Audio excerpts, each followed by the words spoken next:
We're 133 members away from launching our Discord. If you want to help make that happen, the link is in the description.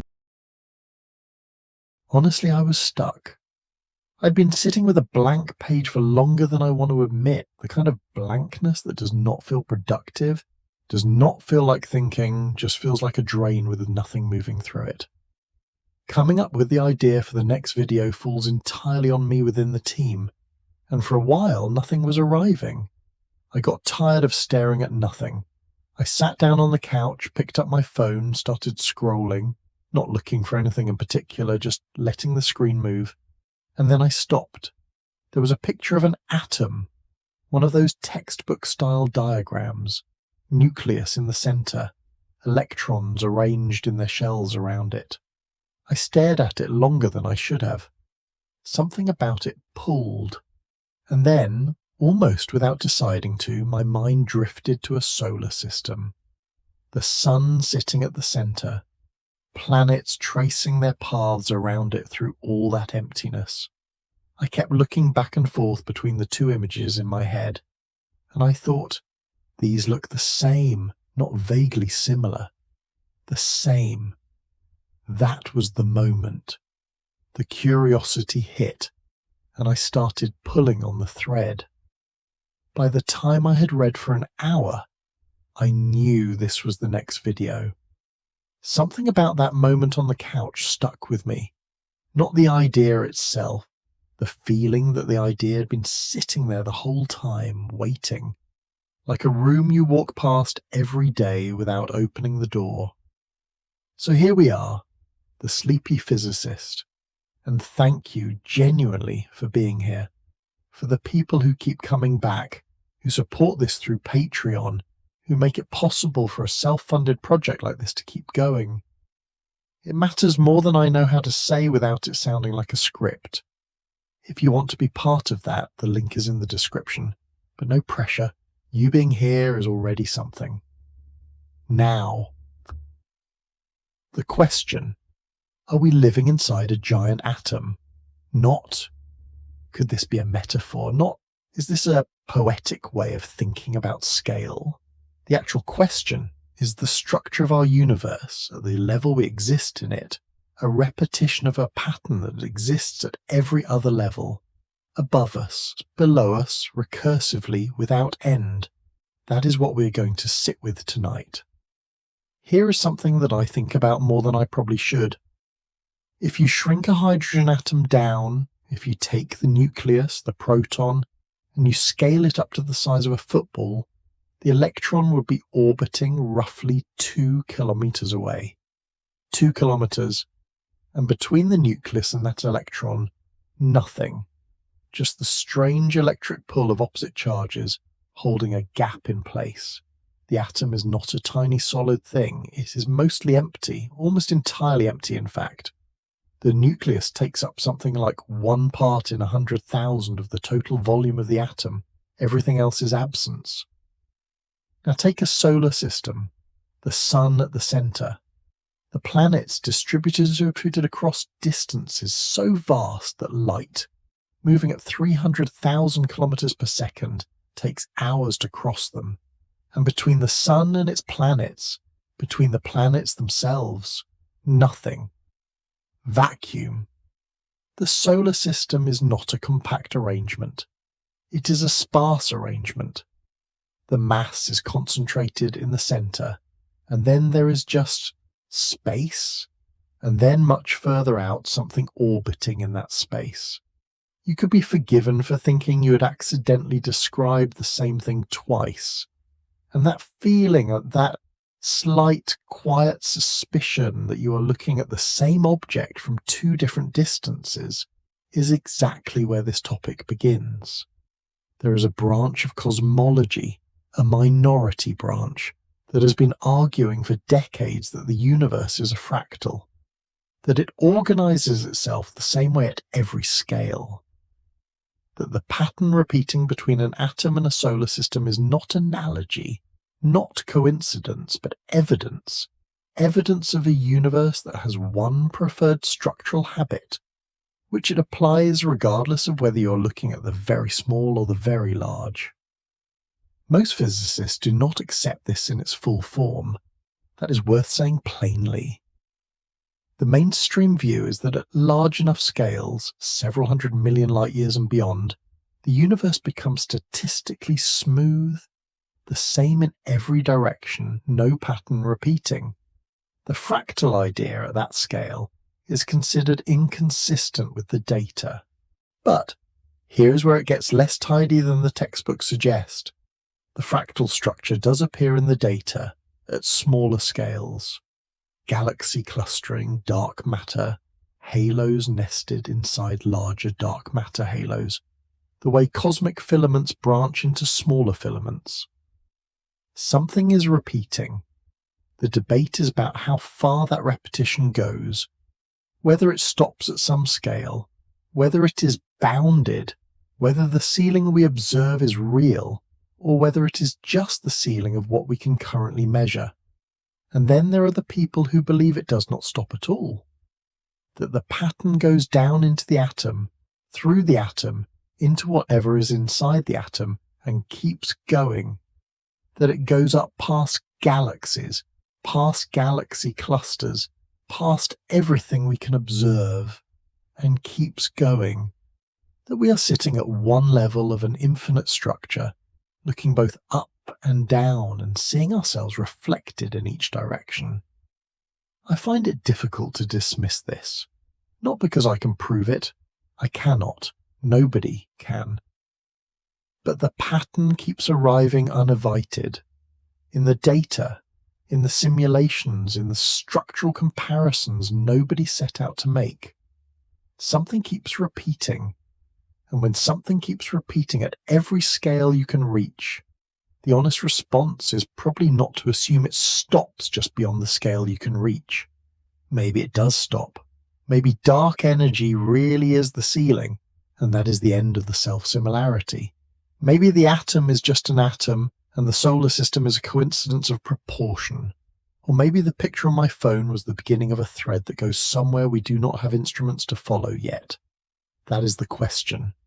And we're going to follow it as far as it goes. There is a specific kind of confusion that feels almost pleasant. Not the anxious kind, not the confusion of being lost, but the quieter kind, where something you thought you understood turns out to have more inside it than you expected. A drawer you open looking for one thing, and find a whole other set of objects you forgot were there. That is roughly what happens the first time you really look at a fractal. Not the word, not the definition, the thing itself. Benoit Mandelbrot was not a tidy thinker, at least not in the way that academic mathematics usually rewards. He was drawn to rough things, jagged coastlines, turbulent fluids, the way a price chart for cotton looked almost the same whether you were looking at a day, a month, or a decade of data. The same unruly shape at every zoom level. He spent years trying to find the right language for what he kept seeing, and in 1975 he coined a word for it. Fractal, from the Latin fractus, broken, fragmented, irregular. The coastline problem is probably the clearest entry point.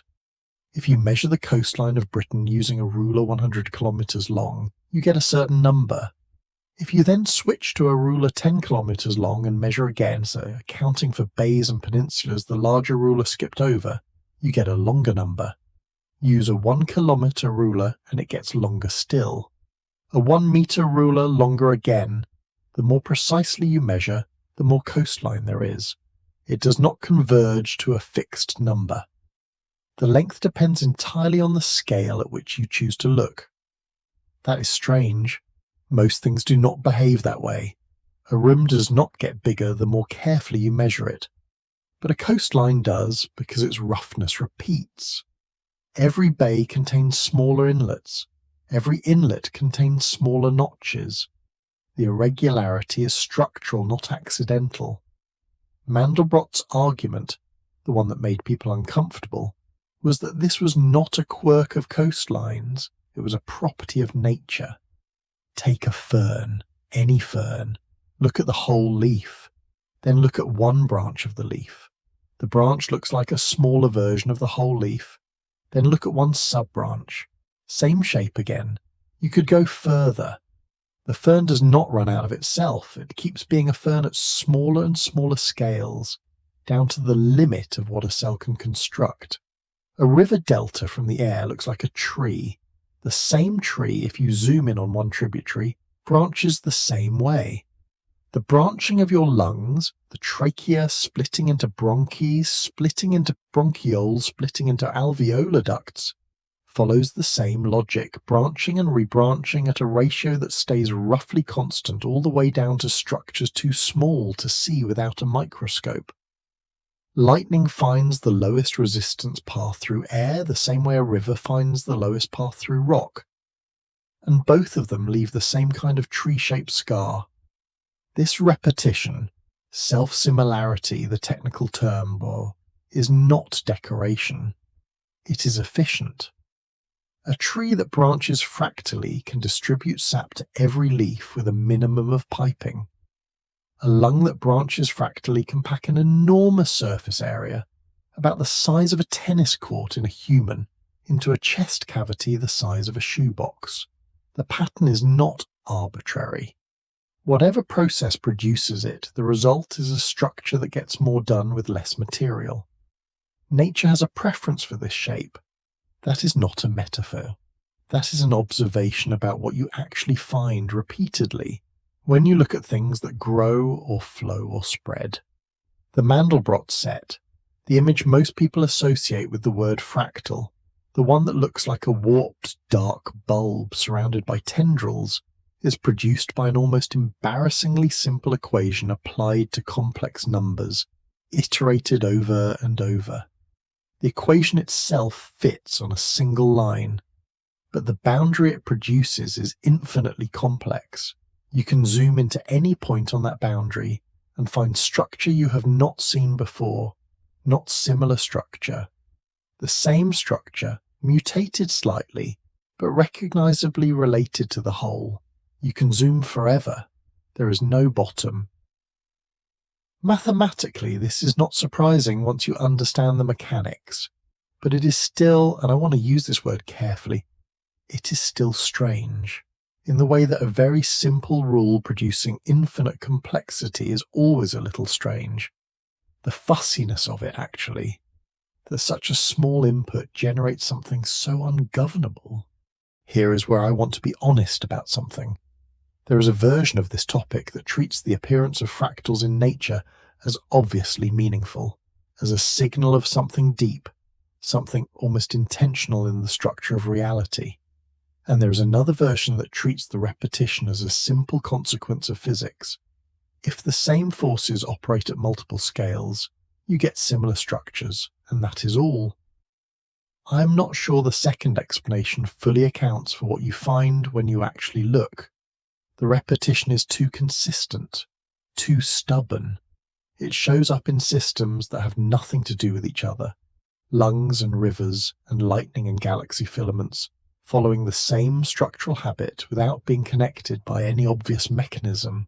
That bothers me in the good way. The way a fact bothers you when you cannot quite place it, whether it means anything larger than what it is, that I cannot tell you.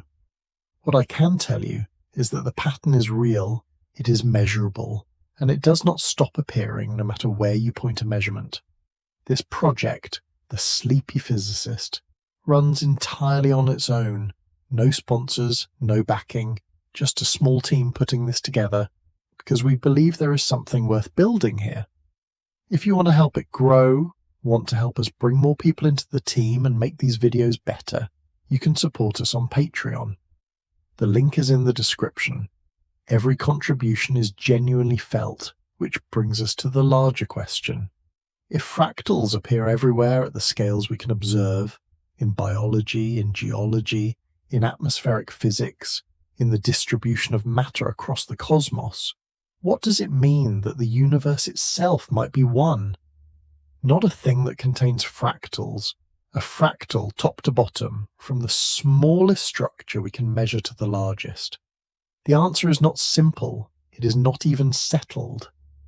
But the question has a shape to it now. A coastline that gets longer the closer you look. A fern that keeps being a fern. The universe might work the same way. And if it does, if you could keep zooming out past galaxies, past the observable edge of things, or zooming in past atoms, past the particles inside atoms, you might keep finding the same structure waiting for you. That thought is going to follow us for a while. If you could step back far enough, not a few miles, not into orbit, not even to the edge of the solar system, but genuinely far, billions of light years of distance between you and everything you've ever known, the universe would stop looking random. That is the part that surprises people. The assumption, reasonable enough on its surface, is that matter scattered across billions of light years would just look like scatter. Noise, the kind of pattern that has no pattern. But it does not look like that. It looks structured, deliberately, almost fussily structured. Long threads of galaxies strung between enormous empty pockets, the threads meeting at dense, bright intersections, the whole thing hanging together in a way that has a name now, the cosmic web. Because whoever named it could not think of anything more accurate. The voids come first when you're trying to understand the shape, not because they are the most important feature, but because they are the most space. The universe, by volume, is mostly nothing. Enormous spherical bubbles of near emptiness, some of them hundreds of millions of light years across, where galaxies are so scarce you could travel through for longer than the current age of the universe without passing close to one. These are not gaps between structures. They are structures. The absence is as organized as the presence. And then, at the edges of those voids, matter begins to collect. Not in clumps, not in random piles, in sheets.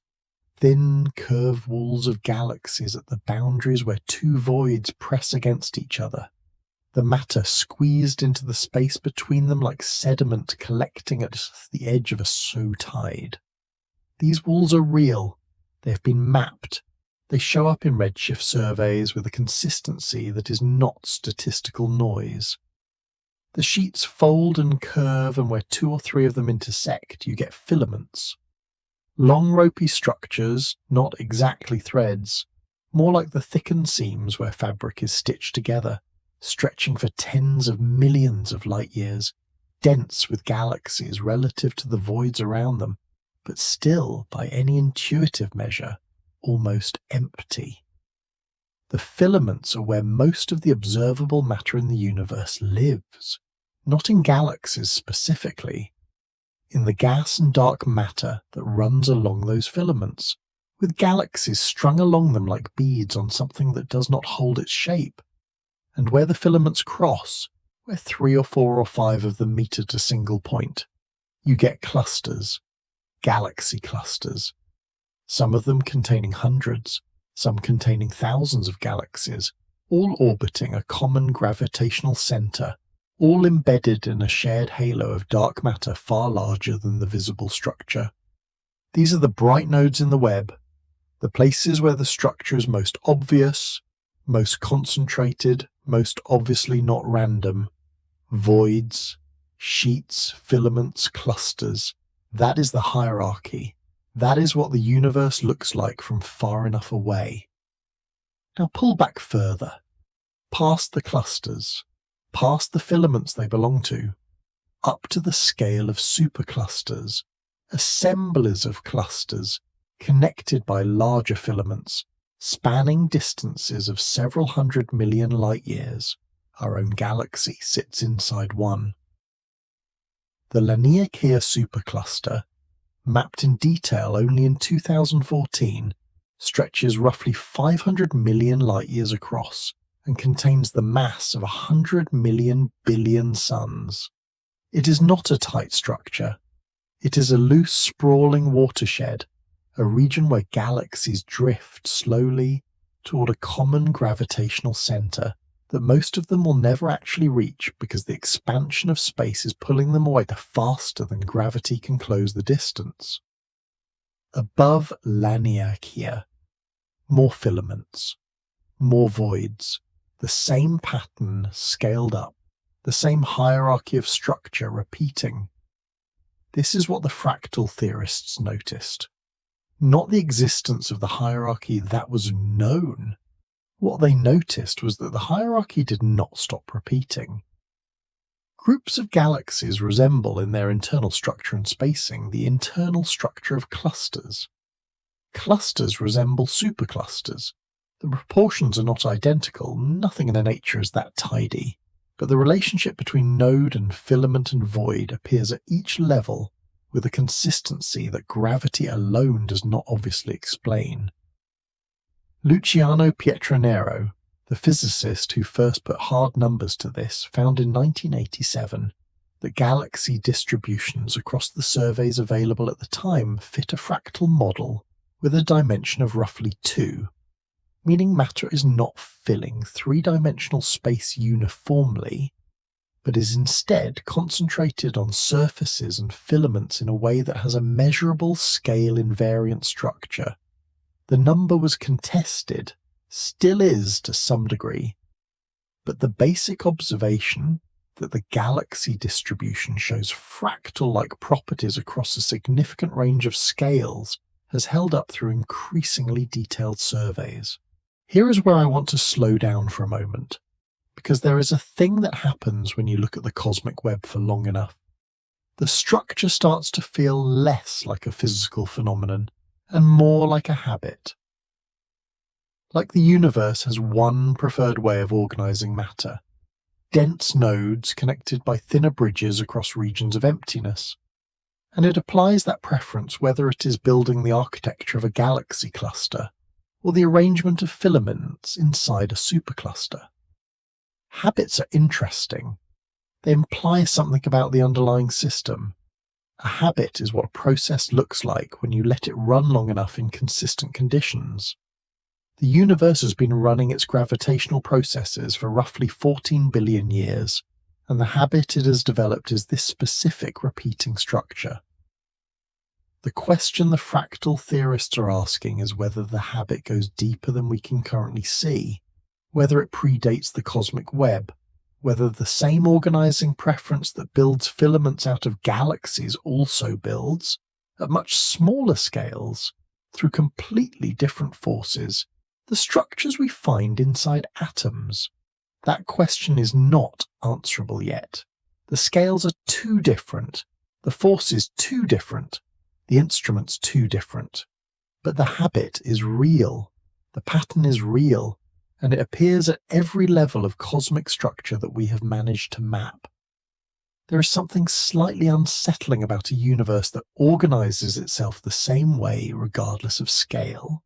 Not frightening, more like the feeling of finding the same watermark on every page of a very long document. You are not expecting it to be there. Once you see it, you cannot stop noticing it, and you start to wonder, quietly, without quite committing to the thought, whether the watermark is telling you something about whoever made the paper, or whether it is just what paper does. That is the tension this topic lives in. The pattern is consistent enough to take seriously. The explanation for it is not settled. The cosmic web repeats itself, and gravity is probably doing most of the work, and that may be the whole story. It may not be. The data we have access to covers a finite range of scales. Below a certain size, the cosmic web logic stops applying. The physics changes, the forces change, the structures change. But the question of what sits below that boundary, and whether it carries the same structural preference into smaller and smaller regimes, is still genuinely open. Something is organizing this. At the scales we can reach, it looks the same every time we look. Press your palm flat against a table. Feel the resistance of it. The solidity, whatever the table is made of, wood, metal, glass. It pushes back against your hand with a consistency that feels absolute. like there is genuinely something there. There isn't. Not in the way it feels. In 1909, Ernest Rutherford set up an experiment in Manchester that was supposed to confirm something already believed. The model of the atom at the time, J.J. Thomson's plum pudding model, which is exactly what it sounds like, imagined the atom as a diffuse blob of positive charge with electrons embedded throughout it, like fruit in a pudding, dense, distributed, solid in the way that a pudding is solid. The experiment was meant to demonstrate this by firing alpha particles at a thin sheet of gold foil and watching how they scattered. Alpha particles are heavy by the standards of particle physics. Fast.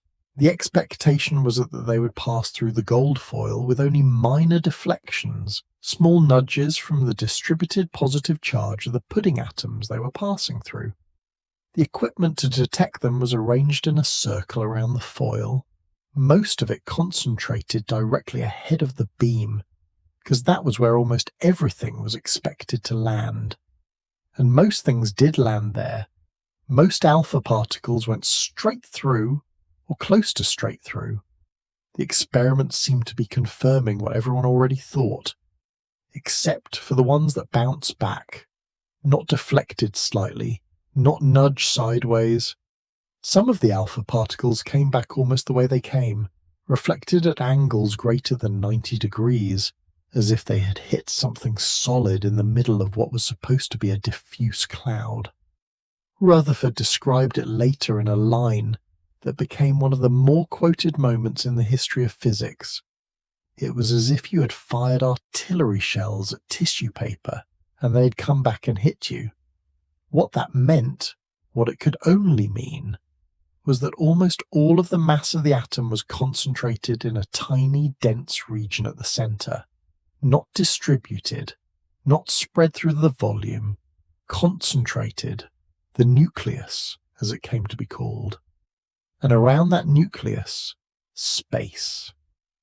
The electron, orbiting at distances that relative to the nucleus are extraordinary. Here are the proportion because they matter, and because no description I've come across has made them feel real to me. Without the actual numbers, the nucleus of a hydrogen atom, a single proton, has a radius of roughly 1 femtometer, 1 quadrillionth of a meter. The electron orbits at a distance of about 53 picometers from the nucleus. That is 53,000 femtometers. The electron is orbiting at a distance roughly 50,000 times the radius of the nucleus it orbits. Scale that up. If the nucleus were the size of a marble, say 1 centimeter across, the electron would be orbiting about 500 meters away, half a kilometer. The atom in this scaled model would be roughly a kilometer in diameter, and inside that kilometer, nothing. Not almost nothing. Nothing that has any physical substance used, just the electric field holding the relationship together. The table your palm is pressing against is, at the level of its constituent atoms, almost entirely empty space. The solidity you feel is the electromagnetic repulsion between the electrons in the table's surface atoms and the electrons in your skin. You're not touching the table. Not really. You're feeling the force that keeps two clouds of emptiness from passing through each other. Now the solar system. The sun's radius is roughly 700,000 kilometers. The Earth orbits at a distance of about 150 million kilometers from the sun's center. That ratio, orbital radius to central body radius, is about 215 to 1. For the hydrogen atom, the equivalent ratio, electron orbital radius to proton radius, is roughly 50,000 to 1. The numbers are not the same. I want to be honest about that. The solar system is not geometrically identical to an atom. The ratios differ by about 2 orders of magnitude. A strict one-to-one correspondence does not exist. But the structural logic is the same. In both cases, a dense, massive object at the centre, an orbiting body at a distance that makes the total system mostly empty, the mass concentrated in the middle, the volume mostly absent. What holds the solar system together is gravity, the sun's mass warping space-time, the Earth falling continuously around that curve. What holds the atom together is electromagnetism, opposite charges attracting across the gap between nucleus and electron. Different forces, different scales, different physics entirely, same architecture. That is not nothing. It might be coincidence, the same word that people say when they mean probably not coincidence, but I cannot prove it otherwise. Or it might be what it looks like. A universe that has one preferred way of arranging a heavy centre, a much lighter orbiting body, and a great deal of empty space between them, and applies that preference at scales or stores separated by roughly 20 orders of magnitude.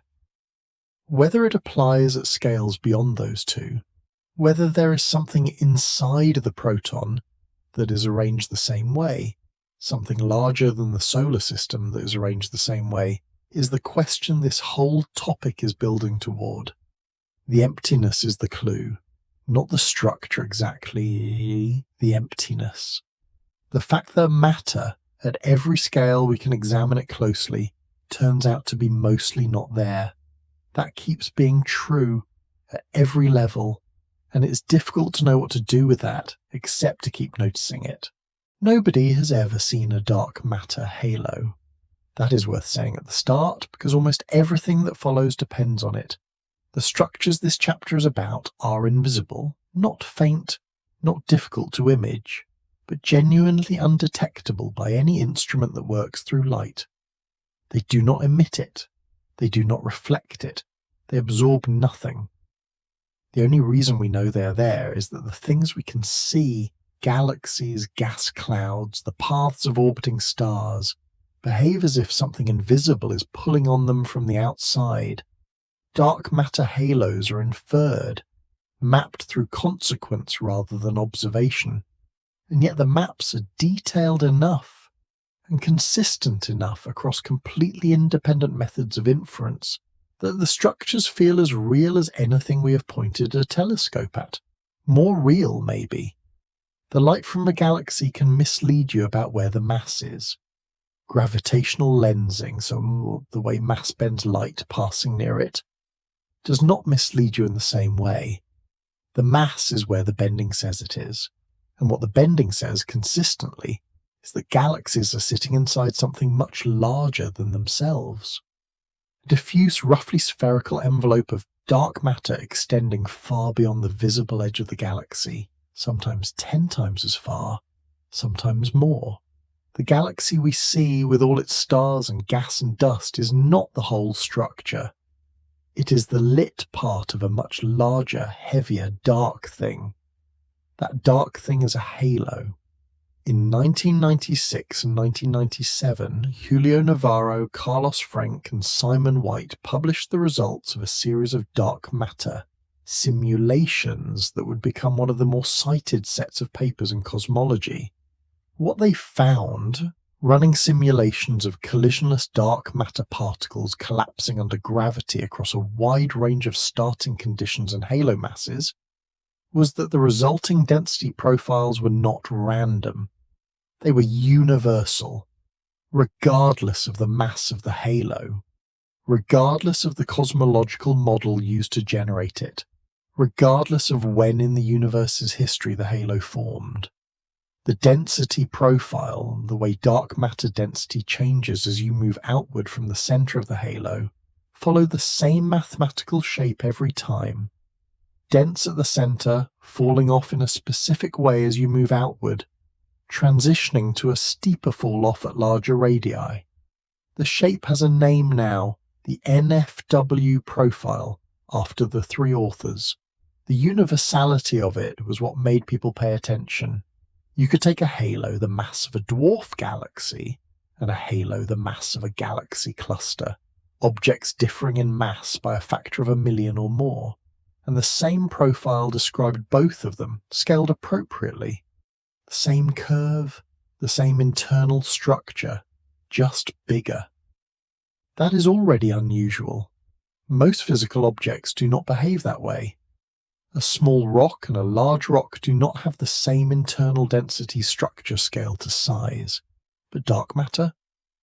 Halos apparently do, across an enormous range of masses, because the only force shaping them is gravity, and gravity is scale invariant in a way that most other physical processes are not. Then the simulations got more detailed, higher resolution, more particles, and inside the halos, smaller structures began to appear, sub-halos, smaller concentrations of dark matter orbiting within the larger halo, each one following the same FW profile as the parent halo that contained it. And inside those sub-halos, in the highest resolution simulations, smaller concentrations still, sub-sub-halos, each one a scaled-down version of the structure it sat inside, the same density law applied recursively at smaller and smaller scales. Nobody put this in, that is the part worth sitting with for a moment. The simulators did not design a fractal structure. They gave the particles a mass, a starting distribution drawn from cosmological models, and a gravitational force law, and they let the simulation run. The nesting emerged from the physics, from gravity operating the same way at every scale it was given access to. The simulations have a resolution limit, a smallest scale below which the particles are too few and too coarse to resolve further structure. But the structure that appears shows no sign of stopping at that limit. It runs up against the resolution boundary and keeps going, in the sense that the sub-halos at the smallest resolved scale look exactly like the subhalos at larger scales, just smaller. There is no indication from the shape of the distribution that the next level down would be different if you could see it. It is something like, and I want to be careful here, because this comparison only goes so far, something like a set of instructions that says, at every step do what you just did, but smaller. Not because anyone wrote that instruction, because the underlying rule, gravity, does not know what size it is operating at. Staring at a dark matter, simulation for long enough. And I mean the rendered images, the ones where density is mapped to colour, bright cores fading through rings of dimmer material into near nothing at the edges. The colours eventually stop carrying meaning, and what you are left with is the shape of a thing inside a thing inside a thing. It has a quality to it that I find difficult to name exactly. Not elegant, quite, more like stubborn, like a structure that has no interest in being anything other than what it is at every scale you give it. The relevance to the fractal question is direct. If dark matter, which makes up roughly 27% of the total energy content of the universe, and which is the dominant driver of large-scale structure formation, organizes itself into a nested hierarchy following the same density law at every level, then the fractal signature is not just in the visible cosmic web. It is in the invisible scaffolding the cosmic web hangs on. The scaffolding is fractal. The structure built on top of it reflects that. How far down the nesting goes below the resolution limit of current simulations is genuinely unknown. The physics, as far as we can tell, does not change in a way that would force the pattern to stop. Gravity does not suddenly behave differently at smaller scales within the range relevant to dark matter structure. The nesting could continue far below what any current computer can resolve. It may not. There may be a physical flaw, some scale at which dark matter particles are too sparse or too fast-moving to form bound substructures. That flaw has not been found yet, and until it is found, the nesting continues downward into the regions that simulation cannot currently reach, which means the fractal is deeper than we can currently see. Whether it is deeper than we will ever be able to see is a different question, and a harder one. There is a particular kind of scientific loneliness that does not get written about much. Not the loneliness of being wrong, that has its own literature, its own cautionary tales.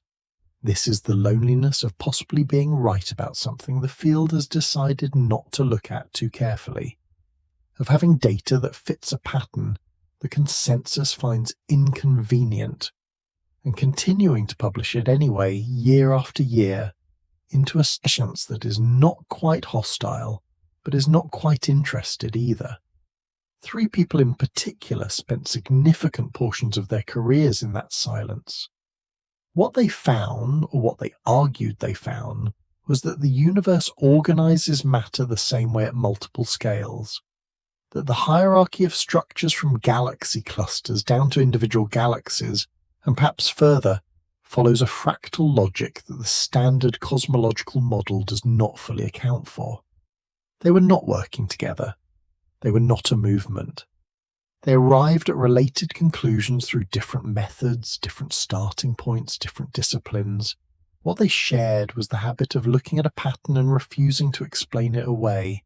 Luciano Pietranero was a physicist at the University of Rome when he began looking carefully at the galaxy catalogues accumulating through the late 1970s and early 1980s.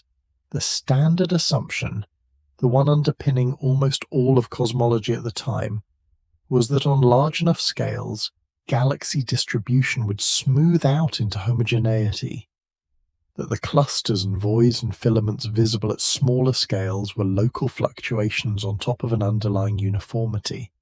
Zoom out far enough, the thinking went, and the universe looks the same everywhere, same density, same composition, same structure in every direction. Pietranero looked at the data and found something that did not fit that picture. The distribution of galaxies, when analysed using the statistical tools appropriate for fractal structures, did not show the expected transition to homogeneity at the scales the surveys could reach. It showed fractal behaviour. Specifically, it showed a correlation dimension, a measure of how galaxy counts scale with distance, consistent with a fractal dimension of roughly 2, rather than the 3 you would expect from a homogeneous distribution. What this meant in plain terms was that galaxies were not filling 3-dimensional space uniformly. They were clustering on surfaces and filaments in a way that had a measurable scale-invariant structure. The same clustering ratio appeared whether you were looking at scales of 10 million light-years or 100 million light-years. He published this in 1987 with his collaborators in a paper that argued the galaxy distribution was best described as a fractal up to the limits of the available data, with no clear sign of the crossover to homogeneity that the standard model predicted. The response from the cosmological community was not hostile exactly, more like a kind of polite firmness. The data, critics argued, was not deepomorph. The surveys were too shallow, too local, too prone to selection effects. When better data arrived, and when surveys got deeper, covered more sky, reached further redshifts, the homogeneity would appear. Some of it did. At scales above a few 100 million light-years, more recent surveys do find behaviour consistent with homogeneity. Pietronero's critics were not entirely wrong, but the fractal structure at smaller scales, the structure he identified in 1987, held up. It is still there in the modern data. Something is repeating in the galaxy distribution up to scales of a few 100 million light-years, and the debate is now about whether that is a true fractal or a fractal-like approximation that gravity produces naturally in a homogeneous universe. That debate is genuinely unresolved. He was working on something real. How far it goes is the part still being argued about. Mandelbrot came to cosmology sideways, the way he came to most things. His primary interest was the mathematics of roughness, the formal description of structures that are irregular at every scale. When he turned that lens toward the distribution of galaxies, he was not trying to overturn cosmology. He was noticing that the galaxy distribution looked, to his eye, like the kind of structure his mathematics was built to describe. In 1977, in his book on fractals, he proposed what he called the conditional cosmological principle. The standard cosmological principle states that the universe looks the same from every point, homogeneous and isotropic, no special locations. Mandelbrot's conditional version replaced homogeneity with self-similarity. The universe does not look the same everywhere, he argued, but it does look statistically similar, Charlotte, from every point on the fractal structure, meaning every galaxy, every node in the web sees roughly the same pattern of clustering around it, scaled appropriately. This was a mathematically careful move. It preserved the spirit of the cosmological principle, no special locations, no preferred observers, while allowing the large-scale distribution of the matter to be genuinely inhomogeneous. A fractal can have no center and no edge and no preferred point while still being deeply non-uniform. Mandelbrot was offering a way to reconcile the observed clumpiness of the galaxy's distribution with the philosophical requirement that no observer should be privileged. The mainstream did not adopt it. The standard cosmological principle, with its assumption of large-scale homogeneity, was too well embedded in the mathematics of general relativity and the success of the Big Bang model to be easily replaced by a conditional version. Mandelbrot's proposal remained a minority position, interesting, mathematically coherent, consistent with some of the data, but not compelling enough to displace what was already working. Has not gone away either. Robert Aldershaw is harder to place. He began developing what he calls discrete scale relativity in 1976 and has continued publishing on it in journals, in preprints, on his own website for nearly 50 years. The basic claim is more radical than Pietronero's or Mandelbrot's. Where they argued for fractal structure in the large-scale distribution of matter, Aldershaw argues for exact self-similarity between entirely different scales of nature, the atomic scale, the stellar scale, and the galactic scale. In his framework, the three observable scales of nature are discrete levels of a fractal hierarchy, each one a scaled-up analogue of the level below it. The proton in this model is the stellar scale analogue of the Sun. The electron corresponds to a planet. Atoms correspond to solar systems. The scaling factor between levels, the ratio of lengths, times, and masses between the atomic scale and the stellar scale, he calculates at approximately 5.2 times 10 to the power of 17. This is a specific, testable prediction, and that is what makes Aldershaw's work difficult to simply dismiss, even for people who find the underlying framework implausible. He has spent decades generating predictions from his scaling equations and then checking them against observational data. He has documented over 20 such tests, the masses of certain types of binary star systems, the periods of variable stars and their relationship to atomic energy transitions, the magnetic dipole moments of atomic nuclei compared to those of neutron stars. Some of these comparisons are striking. A particular pulsar white dwarf binary system has a total mass of 2.182 solar masses, plus or minus 0.04. Aldershaw's framework predicts that bound stellar systems should have total masses in discrete multiples of 0.145 solar masses. The value 15 times 0.145 is 2.175 solar masses, a match to within the observational uncertainty. Is that a genuine prediction confirmed by data, or a case of a flexible enough framework finding matches in a large enough data set? I honestly do not know. The number of tests matters, but so does the number of free parameters, and evaluating that properly requires more expertise in the specific claims than I can honestly claim to have. What I can say is that he is still publishing, the predictions keep being checked, and the results keep being at least consistent with the framework rather than clearly disconfirming it. For a set of ideas that the mainstream considers fringe, that longevity is itself something worth noticing. 3 people, different methods, different scales, different degrees of radicalism in their claims.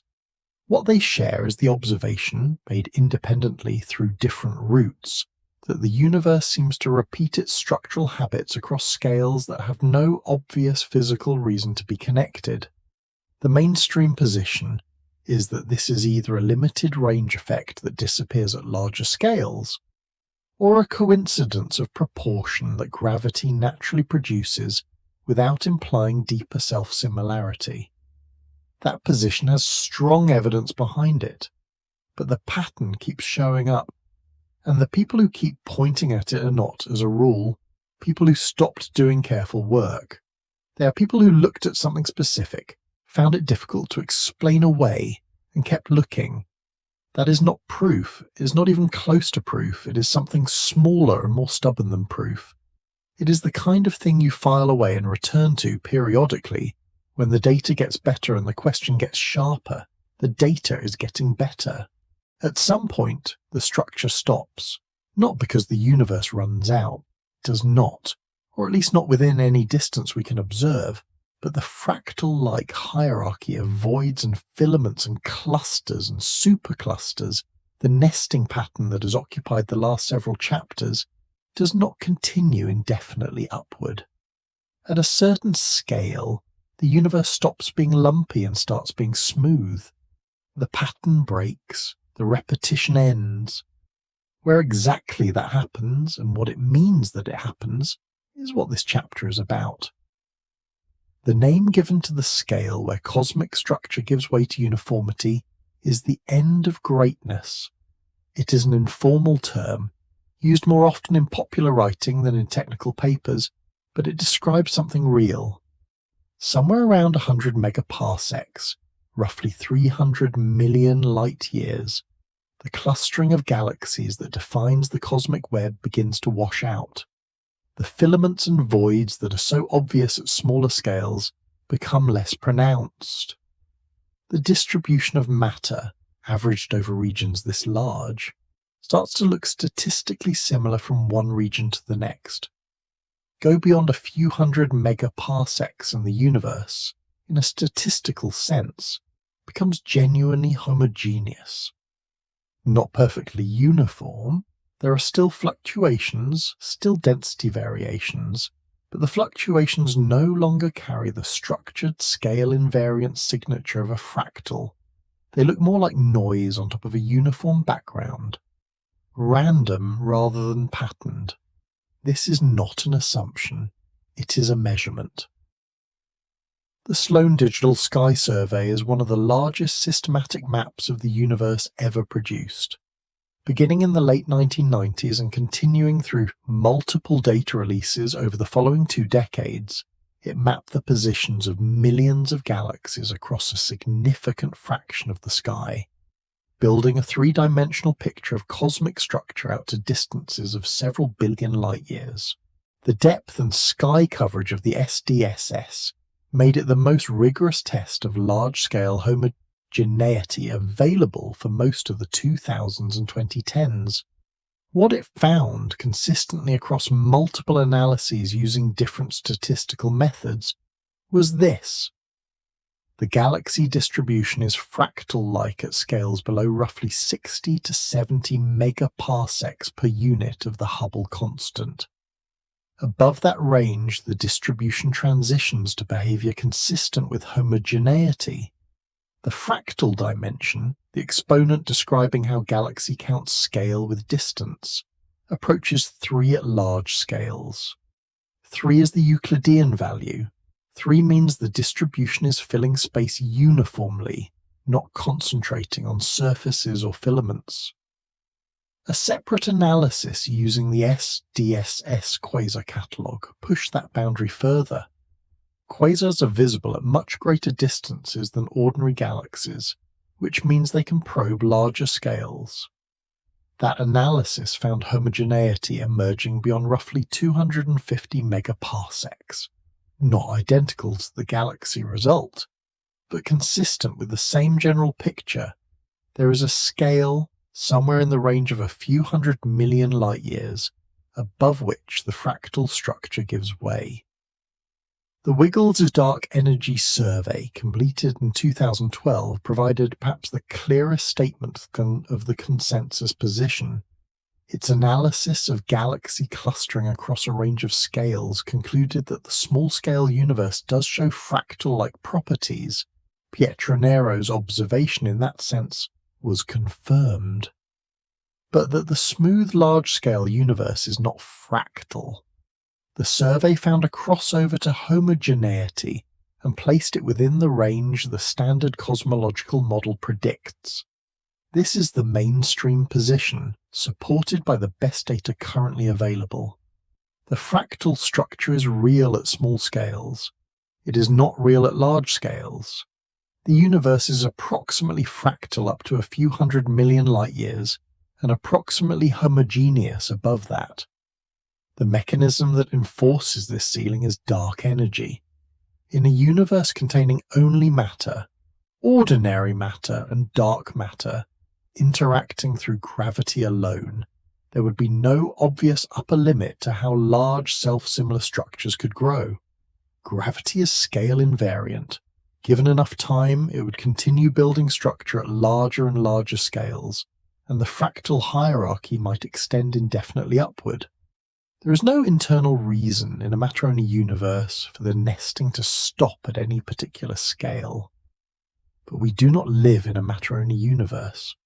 Roughly 68% of the total energy content of the universe is dark energy, a component that does not clump, does not respond to gravity in the way matter does, and whose dominant effect is to accelerate the expansion of space. As the universe expands, the distance between widely separated structures grows. Beyond a certain scale, that expansion is happening faster than gravity can pull matter together. Structures that would, in a matter-only universe, eventually collapse into a larger bound system, instead get pulled apart before they can form. Dark energy sets a ceiling on structure formation, not a sharp ceiling, more like a soft upper boundary above which gravity loses its ability to organize matter into anything coherent. That boundary corresponds roughly to the scale at which the fractal structure disappears in the surveys. The end of greatness is, in this interpretation, not a mystery. It is dark energy doing what dark energy does. There is a version of this where the story simply ends here. The fractal structure is a feature of the matter-dominated early universe, before dark energy became dominant around 6 billion years ago. At scales small enough that gravity could finish its work before dark energy intervened, you get the cosmic web. At scales too large for gravity to complete the job, you get homogeneity. The fractal is a fossil of a phase the universe has passed through, preserved at scales below the dark energy ceiling and absent above it. That is a complete and internally consistent account. It requires no new physics. It fits the data. I find it almost convincing. Almost. The hesitation is not about the large-scale data. That's clear enough. The hesitation is about direction. The surveys measure homogeneity at scales above the fractal range. They say nothing about scales below the fractal range, meaning scales smaller than the galaxy clustering we can map. The fractal structure we can observe sits between two limits. A lower limit set by the physics of individual galaxies and star formation, and an upper limit set by dark energy. Within those limits, it is fractal. Outside those limits, for reasons that have nothing to do with self-similarity itself, the fractal behavior disappears. But, and this matters, the disappearance of fractal behavior outside those limits does not tell us whether fractal behavior exists at scales entirely below the range we can observe. the dark energy ceiling applies upward.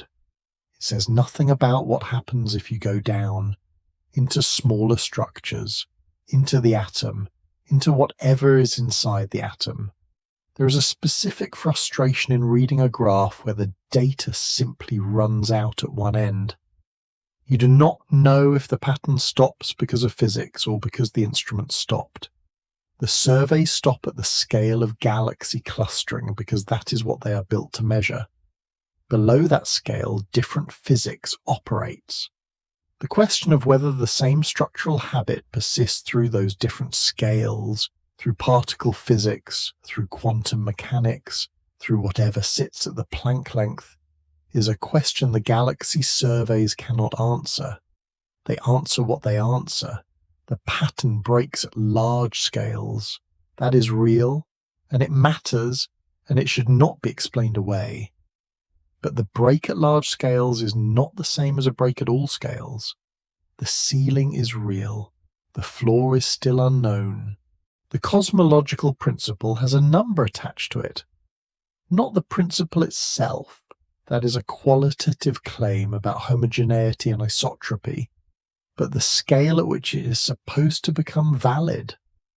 The number is roughly 1.2 billion light years. Structures larger than this, according to the standard model, should not exist as coherent features. The universe has not had time to build them. The expansion is too fast, the gravity too dilute, the available 13.8 billion years insufficient to organize matter into anything bound and structured at that scale. 1.2 billion light years. That is the ceiling. In 2013, a team of researchers from Hungary announced the detection of a structure roughly 10 billion light years across, not 1.3 billion, not 2 billion, which might be explainable as a statistical outlier, a fluctuation in the tail of the distribution. 10 billion, 8 times larger than the theoretical maximum. Located in the direction of the constellations Hercules and Corona Borealis, sitting at a distance of around 10 billion light-years from Earth, meaning we are seeing it as it existed 10 billion years ago, when the universe was less than 4 billion years old. They called it the Hercules Corona Borealis Great Wall. The method used to find it was indirect. Not a direct mapping of galaxies, the distances involved are too great for that, but a statistical clustering of gamma-ray bursts. Gamma-ray bursts are among the most energetic events in the observable universe, brief and extraordinarily luminous, detectable across distances that ordinary galaxy surveys cannot reach. They are associated with the deaths of massive stars and the mergers of compact objects, and because they trace regions of active star formation, they can be used as rough proxies for the distribution of matter at very large scales. What the researchers found was an anomalous concentration of gamma-ray bursts within a specific region of sky, at redshifts between roughly 1.6 and 2.1, corresponding to that 10 billion light-year distance. The bursts were not randomly distributed across that region, they were clustered. The clustering was statistically significant, unlikely enough to be noise, at least by the metrics used in the original analysis. The structure has been revised since.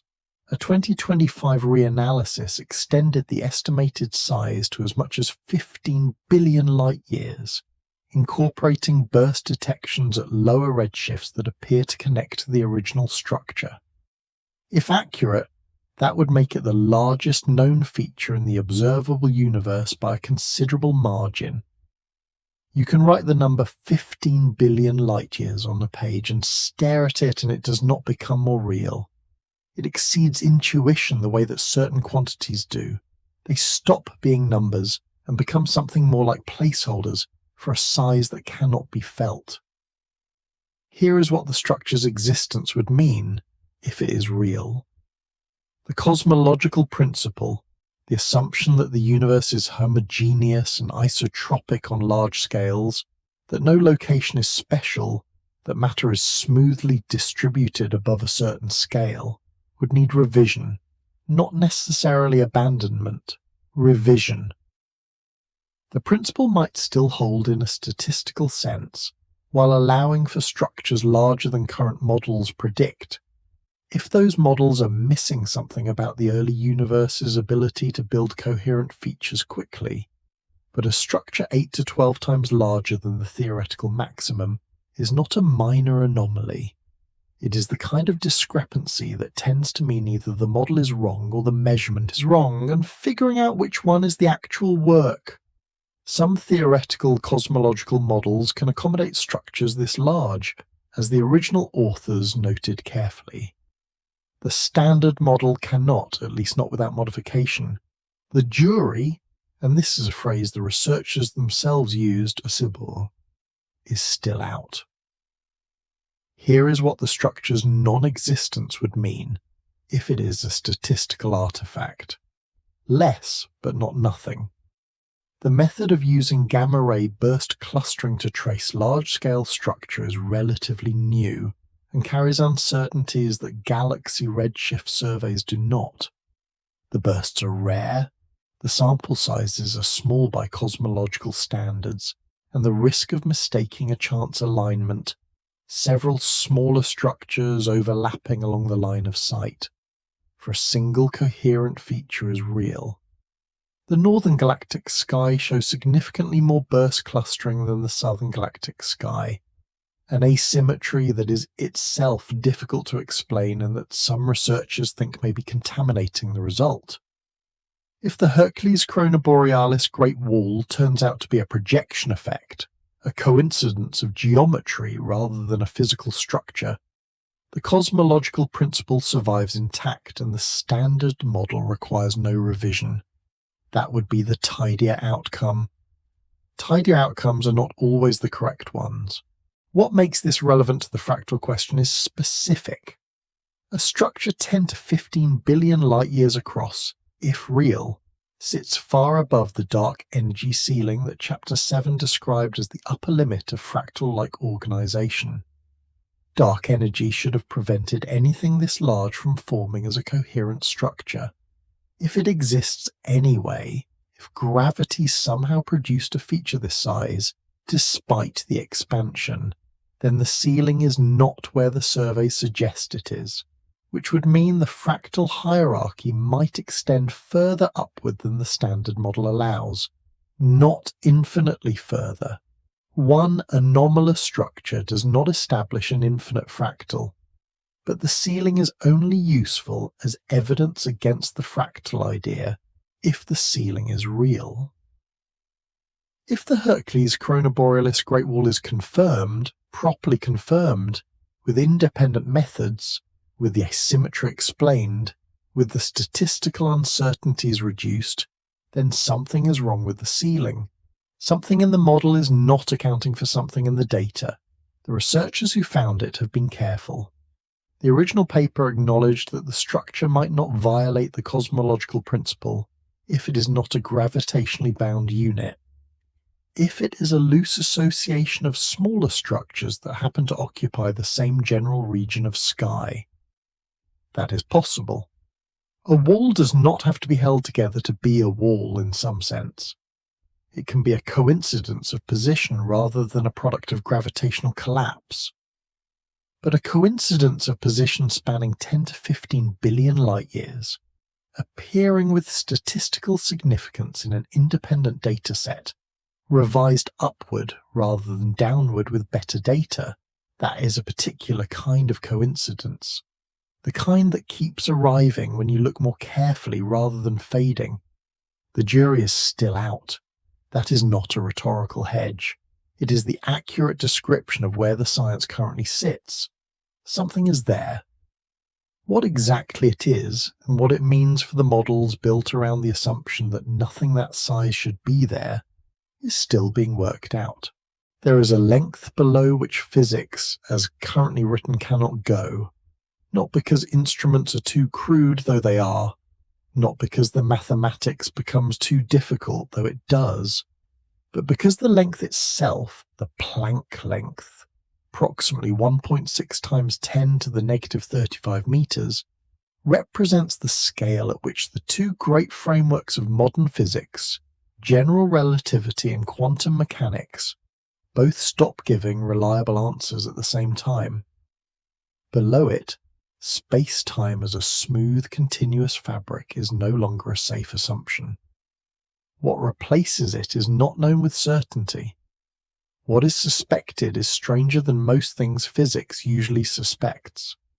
The Planck length is not a measurement. It is a combination of three fundamental constants: the speed of light, the gravitational constant, and Planck's constant, arranged into a quantity with units of length. It emerges from the mathematics of quantum gravity as the scale at which quantum fluctuations of the gravitational field become so small that the very geometry of space-time is no longer well defined. At this scale, the smooth curved space-time of general relativity, the fabric that bends around massive objects, the arena in which all of physics plays out, is replaced by something else. John Wheeler called it space-time foam. In 1955, working from the Heisenberg uncertainty principle applied to the geometry of space itself, he argued that at the Planck scale, quantum fluctuations would cause space-time to become turbulent, not slightly rough, violently, continuously fluctuating, topology changing moment to moment, space and time losing the continuity that makes them feel like space and time at human scales. Foam was the best word he could find. The surface of the ocean looks smooth from altitude. From a lifeboat you see the foam forming and breaking, forming and breaking. Space, he argued, looks smooth at every scale we normally access. At the Planck scale it foams. There is no experiment that has confirmed this directly. The Planck length is roughly 20 orders of magnitude smaller than the nucleus of an atom. No instrument built or conceivable with current technology comes close to probing it. What we have instead are theoretical frameworks that attempt to describe what quantum gravity does at that scale. And the question is whether any of those frameworks agree with each other and with what we do know. Some of them find something unexpected. Causal dynamical triangulation is an approach to quantum gravity developed by Renate Loll, Jan Ambjorn, and Jerzy Jurkiewicz, built up through the late 1990s and 2000s. The approach is computational, constructs space-time from tiny building blocks, four-dimensional simplices, and uses a path integral over all possible configurations of those blocks to simulate what quantum space-time looks like at very small scales. The key constraint built into it is causality. The building blocks must be assembled in a way that respects the arrow of time, preventing configurations where time loops back on itself. What the simulations produce at large scales is reassuring. The space-time that emerges looks four-dimensional, curved in ways consistent with general relativity, behaving classically the way space-time is supposed to behave. The large-scale physics comes out right. This is not trivial. Earlier approaches without the causal constraint produced space-times that crumpled into lower-dimensional structures at all scales, which is not what the observable universe looks like. The causal constraint fixes that. But at small scales, near the Planck length, the simulations find something different. The researchers measured what is called the spectral dimension of the simulated space-time. Spectral dimension is a way of asking, if you release a diffusion process into this space, how does it spread? In ordinary four-dimensional flat space, diffusion spreads in a way that depends on four dimensions. The spectral dimension would be 4, but in the CDT simulations at short diffusion times, which correspond to small spatial scales, the spectral dimension is not 4, it is approximately 2. At large scales, space-time has 4 dimensions. At small scales, near the Planck length, it appears to have 2. The transition between these values is smooth and continuous, though the spectral dimension runs from 4 at large scales down toward 2 as the scale decreases, following a curve that fits the simulation data consistently across different parameter choices. This is a fractal behavior, a space whose effective dimension changes with scale. That is not a classical manifold. It is something rougher, something that behaves differently depending on how you probe it. The technical name for this is dimensional reduction. The intuitive name, and I want to be careful here, because intuition is not reliable at these scales, is that space-time at its smallest accessible scale has a fractal structure. Not fractal in the sense of a pretty self-similar pattern. Fractal in the precise technical sense. A structure whose dimensional properties are scale-dependent rather than fixed. There is a particular kind of discomfort that comes from trying to hold this thought. Not the pleasant confusion of Chapter 2, where a fractal was something you could look at and trace with your eye. This is different. The Planck scale has no image. There is no picture of space-time foam that is not a cartoon, a gesture towards something the visual cortex has no architecture to process. Trying to imagine 2-dimensional space-time at the Planck length and 4-dimensional space-time at human scales, with a smooth transition between them, there is a mild, specific pressure behind the eyes that comes from the attempt, and then a kind of quiet surrender when the attempt fails. That failure is all accurate. The thing being described does not have a shape that maps onto anything in ordinary experience. The mathematics describes it. The simulations produce it. The intuition cannot follow. What the intuition can hold is the implication. At the largest scales we can probe the cosmic web, the supercluster structure, the fractal galaxy distribution up to the end of greatness. The universe shows fractal-like behavior. At the smallest scale current theoretical physics can reach. The Planck length, through the CDT framework, space-time itself appears to have a fractal dimension. 2-dimensional at the bottom, 4-dimensional at the scales we inhabit, with the 4-dimensional middle range being, in some sense, the exception rather than the rule. The fractal structure appears at both ends of the scale we can reach. The smooth, homogeneous, classically geometric universe exists in the middle. Between the Planck length and the end of greatness, occupying the range of scales that includes atoms, molecules, stars, galaxies, galaxy clusters, that middle range is where classical physics works cleanly, where space-time looks smooth, where the cosmological principle approximately holds. Below that range, fractal space-time. Above it, fractal-like structure in the matter distribution, and possibly the Hercules Corona Borealis Great Wall, sitting beyond even that. The smooth part may be the anomaly. The fractal may be what the universe defaults to when you look closely enough or far enough. The classical geometry that feels so solid and reliable, 4 dimensions, continuous, well-behaved, may be an intermediate regime, a scale-specific approximation that holds within a certain range and dissolves at both ends into something rougher and more recursive. Whether that means anything for the question of whether we are living inside a giant atom, whether the fractal at the Planck scale connects in any way to the fractal in the cosmic web, is not something current physics can answer. The 2 fractal behaviors are found through completely different methods, at scales separated by 60 or more orders of magnitude, and connecting them would require a theory of quantum gravity that does not yet exist in finished form. But they are both there, at the top and at the bottom. The middle is where we live.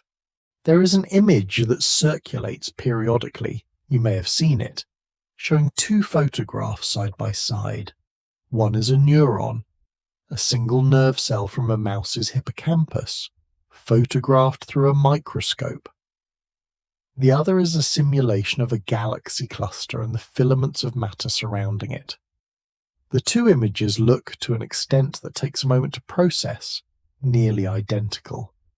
The same branching structure, the same dense central body, the same thin tendrils extending outward into surrounding space. The brain reaches for an explanation and finds several, none of them entirely satisfying. Coincidence, convergent structure, the limited palette of shapes that physics and biology can produce. You stare at the two images and the similarity feels significant. Then you remind yourself that significance is something the brain assigns rather than finds, and you're not sure anymore what you're looking at. In 2020, 2 Italian researchers decided to stop looking at the images and start measuring them. Franco Vatza, an astrophysicist at the University of Bologna, and Alberto Folletti, a neurosurgeon at the University of Verona, published a paper in the journal Frontiers in Physics comparing the neuronal network of the human cerebellum with the large-scale structure of the cosmic web. Not visually, quantitatively. They wanted to know whether the similarity between the two systems was a matter of superficial appearance, or whether it held up under the kind of analysis that does not care what things look like. The scale difference between the two systems is, to use a number that stops feeling like a number after you write it, roughly 27 orders of magnitude. The neuronal structures they analysed ranged from about 1 micrometer to 1/10 of a millimeter. The cosmic structures range from about 5 million to 500 million light-years. There is no physical connection between these systems, no shared evolutionary history, no common mechanism, no reason drawn from biology or cosmology to expect them to resemble each other in any measurable way. They used 2 primary methods of comparison. The first was spectral density analysis, a technique borrowed from cosmology that measures how fluctuations in a structure are distributed across spatial frequencies, essentially asking how much structure exists at each scale. The second was an analysis of network topology, the number of connections at each node, the clustering coefficient measuring how tightly connected the neighbours of any given node are to each other, and the degree centrality measuring which nodes serve as the most important hubs. What they found was this.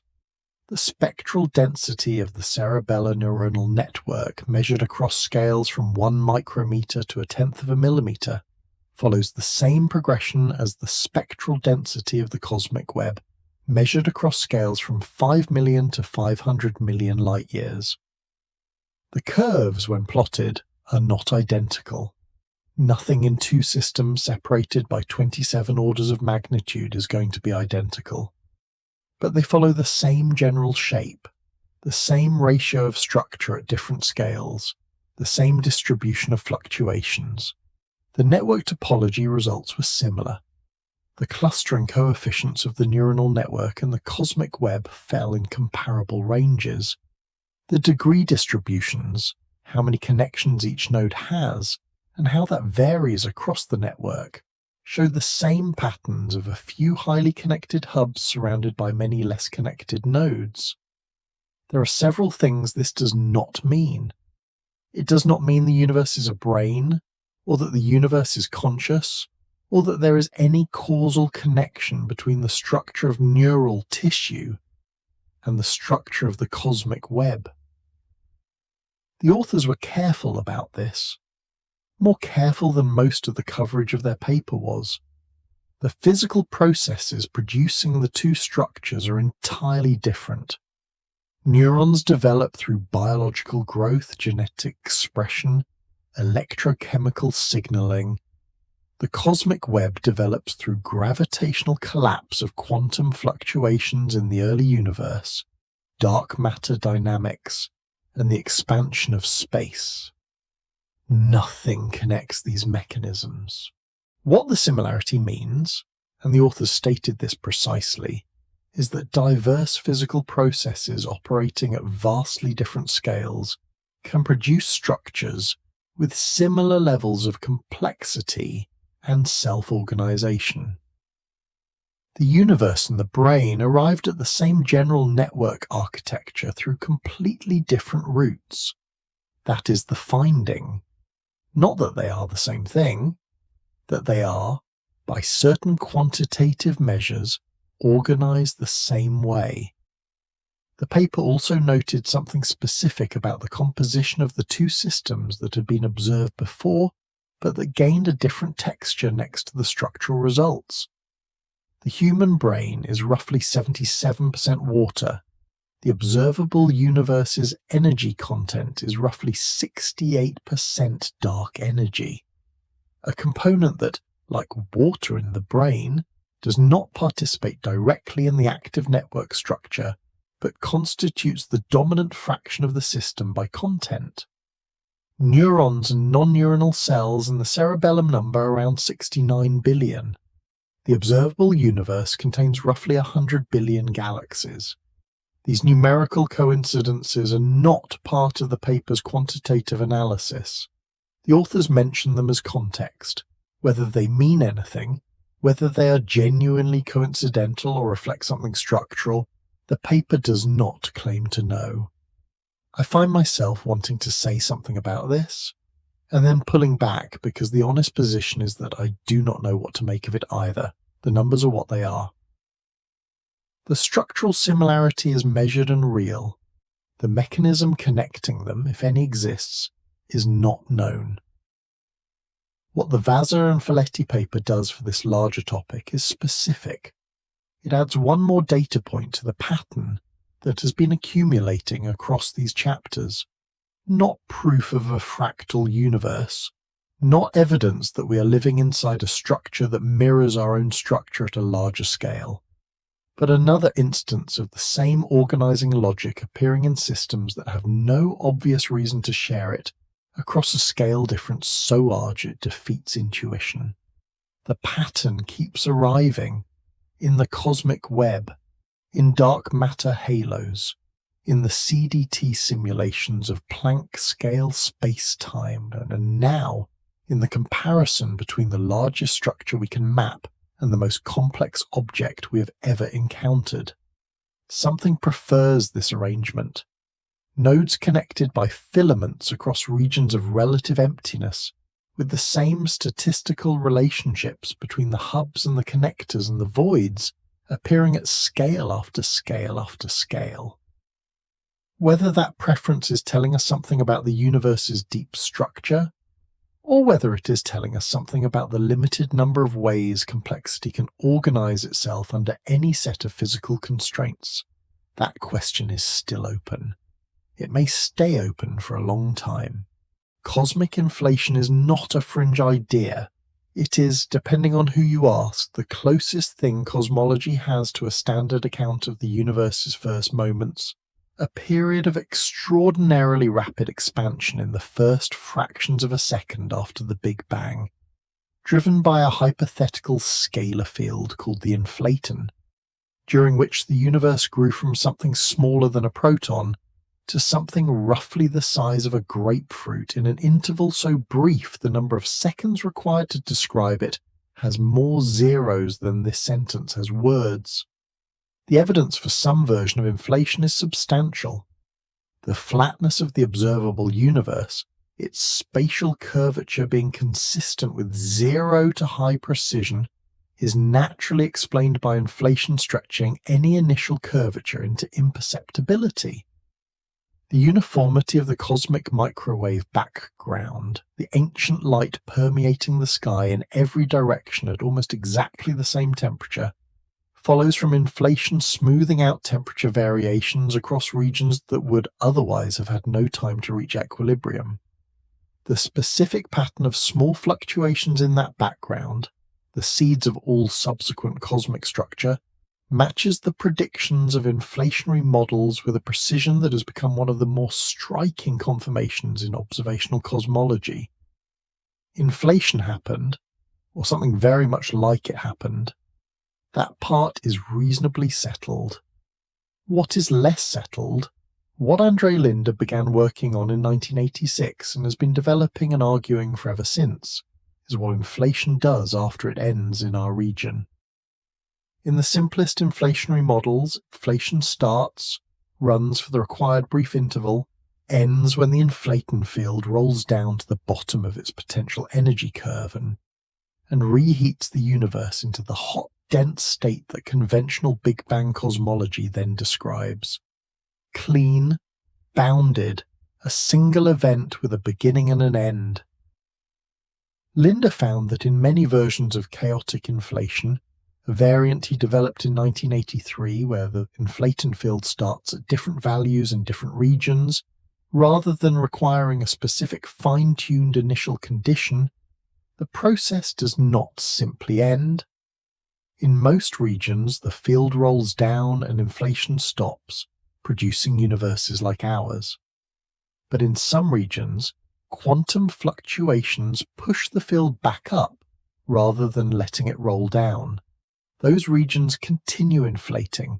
They expand exponentially while the regions around them reheat and cool and form galaxies and stars, and eventually, in at least one case, physicists asking questions about it. The inflating regions do not stop. They keep expanding, keep producing quantum fluctuations, keep spawning new pockets where the field eventually rolls down and reheats. Each reheated pocket becomes something like a universe, a vast, expanding region with its own physical constants, its own particle content, its own version of the laws that govern matter and energy, determined by how the inflaton field settled when inflation ended there. The process continues without end in the inflating bulk. New pocket universes form continuously, each one potentially as large as our entire observable universe, each one embedded in an inflating space-time that is itself producing more pocket universes on all sides.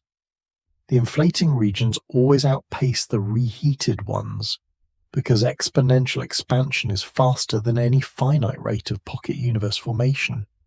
The bulk never runs out of inflating volume. This is eternal inflation. Not eternal in the sense that it has always been happening.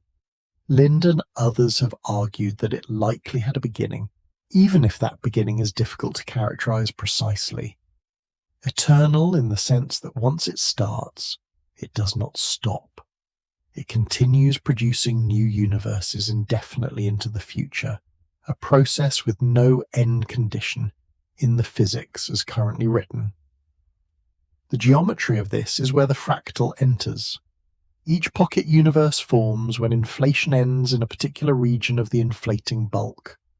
That region then expands, cools, and evolves, producing, in some cases, the conditions for galaxies, stars, planets, and everything that follows.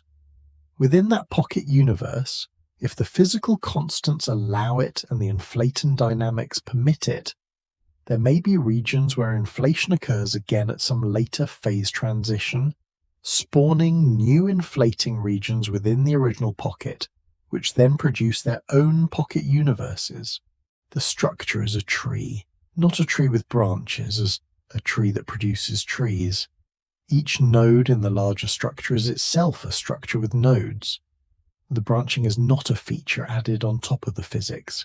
It is what the physics produces when you let eternal inflation run without a stopping condition. Linde described this as a self-reproducing universe. The multiverse in this model is not a collection of separate, independent universes sitting side by side in some larger container. It is a single, continuously growing, recursively structured space-time in which each universe is produced by the same process that produced the one containing it, and in which the inflating bulk connecting them is always producing more. That is a fractal, not approximately, by definition, a structure that reproduces its own pattern at every scale, without a largest instance or a smallest one, through a recursive generating rule. Our observable universe in this picture is one reheated pocket among an infinite number, not special in its position, There is no center to an eternal fractal multiverse, for the same reason there is no center to the Mandelbrot set. Not special in its size, our observable universe is defined by the distance light has had time to travel since our local inflation ended, and other pockets may be vastly larger or smaller depending on their inflationary history. Not special in its physical laws, other pockets may have different values of the fundamental constants, different particle masses, different strengths of the fundamental forces, depending on where the inflaton field settled when inflation ended in their region. We are a node, a specific particular node, with specific physical constants that happen to permit the formation of complex structures and the development of minds that ask questions about nodes. But a node, something about that is difficult to hold, not frightening exactly. More like the sensation of standing at the edge of something with no visible bottom, the particular quality of a drop that does not resolve into a floor no matter how long you wait for one. Our universe, with its 100 billion galaxies and its 14 billion years of history, and everything that has ever lived or thought or moved within it, is one instance of a process that has been running forever and will continue running forever, producing instances at a rate that makes our local history vanishingly small in their counting. Whether this constitutes a fractal universe in the same sense as the nested dark matter halos, or the self-similar galaxy distribution is a question about definitions as much as physics.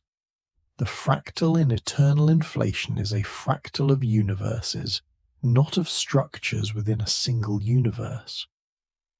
The self-similarity is at the level of physical law and initial conditions, not at the level of density profiles or network topology, but the recursive structure is real as a prediction of the theory, and the theory is among the best motivated extensions of a framework, inflation, that the observational data strongly supports.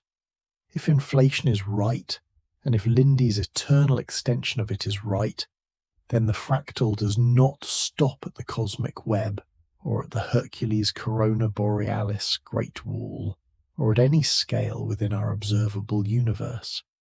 It keeps going, outward and upward, producing new universes at every level without a ceiling that the physics currently provides. We live in one branch of an infinite tree that is still growing. If you have ever held a hologram, the kind printed on a credit card, or on the cover of a magazine from the 1980s that someone kept for no clear reason, you'll remember the specific quality of it. The image appears to have depth. Tilt the card one way and you see one face of the object. Tilt it another way and you see a different face, a different angle, the illusion of three-dimensional space contained on a flat surface. The depth is not there. There is no actual recession into the card. What is there is information, a pattern of interference fringes encoded on the two-dimensional surface, that, when illuminated correctly, reconstructs the appearance of depth. The depth is real in the sense that you perceive it accurately. It is not real in the sense that it exists independently of the encoding. It is a reconstruction, a consequence of the surface, not a property of a separate three-dimensional object. In 1993, a physicist named Gerard T. Hooft proposed that the universe might work the same way. The holographic principle, as Hooft formulated it and Leonard Susskind later developed, states that the information content of any region of space is encoded on the boundary of that region, not in the volume itself, not as a metaphor, as a physical claim about where information lives. The three-dimensional interior of any spatial volume contains no more information than can be written on its two-dimensional surface, with roughly 1 bit per Planck area, 1 bit per square of side length equal to the Planck length. This emerged from thinking about black holes. When matter falls into a black hole, the information about that matter, its quantum state, its physical properties, cannot simply disappear. Quantum mechanics forbids that. But it also cannot escape, because nothing escapes from inside the event horizon. The resolution, which Stephen Hawking eventually accepted after decades of resistance, is that the information is preserved on the event horizon itself, the two-dimensional surface of the black hole, encoded in the subtle correlations of the Hawking radiation that slowly leaks away. If black hole event horizons encode the information of their interiors, Tuft and Susskind argued this might not be a special property of black holes. It might be a general property of space-time. The surface encodes the bulk. The boundary contains the volume. Three-dimensional space, with all its apparent depth and structure, might be in some sense a projection of information living on a two-dimensional surface. I hope you're somewhere cool while you listen to this. If the heat wave has reached you, and it seems to have reached most places, I hope you're staying inside, staying hydrated and taking it seriously.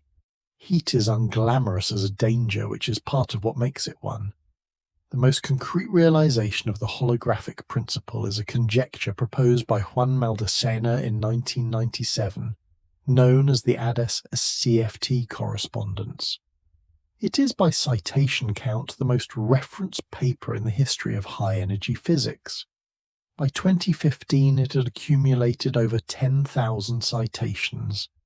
That number reflects not endorsement exactly, as a conjecture is not a proven theorem, but the extraordinary productivity of the framework it established. ADS-CFT states that a theory of gravity in a particular kind of curved space-time, anti-de Sitter space, a space-time with negative curvature, like the inside of a saddle extended to cosmic scales, is mathematically equivalent to a quantum field theory living on the boundary of that space in one fewer dimension. The gravity theory lives in 5 dimensions, the field theory lives in 4. They are not similar, they're not analogous. They are, under the correspondence, the same theory expressed in 2 different languages. This duality has practical consequences. Problems in the 5-dimensional gravity theory that are mathematically intractable, involving strongly coupled quantum fields at high energies, can be translated into the 4-dimensional boundary theory, where they become tractable, and vice versa. The 2 descriptions compute the same physical quantities because they are, in some deep sense, describing the same physical reality from different perspectives. What this means for the nature of space is something I want to be careful about, because the temptation to overstate it is real. ADS-CFT is a conjecture, not a theorem. Anti-de Sitter space has negative curvature. Our universe has near zero or slightly positive curvature. The correspondence has not been proven to apply to our actual universe. Extending its implications to cosmology requires steps that the mathematics does not yet fully support. With those caveats held clearly, if ADS-CFT is correct, and if something like it applies to our universe, then the 3-dimensional space we inhabit, the depth of it, the volume of it, the sense that there is genuinely a 3rd dimension extending inward from any surface, might be emergent.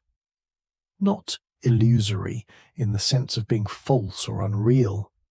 Emergent in the sense of arising from a description that does not itself contain 3 dimensions. The depth of a room in this picture is not a primitive feature of reality. It is a consequence of information encoded somewhere else, reconstructed by the physics of the boundary into the experience of volume. Space has depth the way a hologram has depth, accurately, consistently, usefully, but not independently. There is a specific, slightly queasy quality to this idea that I have not found a clean way through, not because it is frightening, because it removes something I did not know I was relying on. The sense that when I extend my arm into a room, the arm is moving through genuine 3-dimensional space that exists independently of any description of it. That sense is so basic to experience that its absence is difficult to even formulate, let alone feel. If depth is emergent, what is it emergent from? The boundary, the ADS-CFT answer says. But what is the boundary made of? A two-dimensional quantum field theory, the mathematics says. But what is that living in? And here the framework becomes quiet, because the answer to that question is not contained in the framework itself.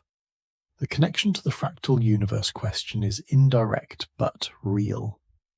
If our three-dimensional universe is a projection of information living on a two-dimensional boundary, then the universe we experience is not the fundamental level of reality. There is a deeper description, a surface that encodes us, the way a hologram encodes depth. Now ask, is there a description deeper than that surface? Is the surface itself a projection of something one dimension lower still? And below that, another level, and above our three-dimensional universe, in whatever sense above means here, is there a four-dimensional bulk of which we are the boundary? The holographic principle does not say there is. It also does not say there is not. What it establishes is that the relationship between a volume and its boundary is not the simple one we assumed, that the boundary can contain the volume fully without losing anything. If that is true once in one direction, the question of whether it is true in both directions and at every level is a genuine question rather than a speculation dressed as one. A universe that is real and also a projection of something else. That is not a contradiction.